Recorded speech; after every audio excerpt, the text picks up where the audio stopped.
లంచం తీసుకుంటూ ఏసీబీ అధికారులకు చిక్కిన లైన్మెన్ ఘటన పల్నాడు జిల్లాలో సంచలనం సృష్టించింది.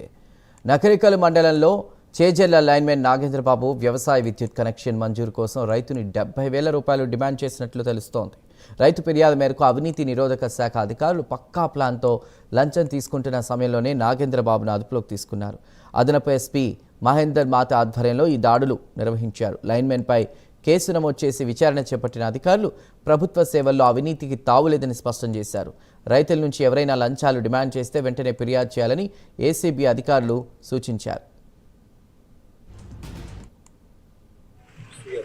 ఐపీఎస్ గారి ఆదేశాల మేరకు ఏసీబీ గుంటూరు రేంజ్ అధికారులు అశ్వశ్రీ మహేంద్ర మత్తు మరియు మా ఇన్స్పెక్టర్స్ నాగరాజు, హన్మధరావు, సురేష్ మరియు మా ఎస్ఐలు సిబ్బంది అందరూ కూడా ఈరోజు నగరికల్ మండలం చేజర్ల గ్రామానికి సంబంధించి అక్కడ ఎనర్జీ అసిస్టెంట్గా పనిచేస్తున్నాం అక్కపైన నాగేంద్ర అనే అతను అక్కడ అదే చేజర్ల గ్రామం ఒక రైతు సంబంధించిన ట్రాన్స్ఫార్మర్ అప్లికేషన్ ప్రాసెస్ చేసేందుకు కానీ అలాగే ఆ తర్వాత ప్రాసెస్ అయ్యాక ఇన్స్టాలేషన్ అదంతా చూసుకునేందుకు కానీ మొత్తం 70,000 డిమాండ్ చేసి వాళ్ళ నాన్నగారి ద్వారా ఆ 70,000 తీసుకోగా మనం రెడీ హ్యాండెడ్గా పట్టుకోవడం జరిగింది.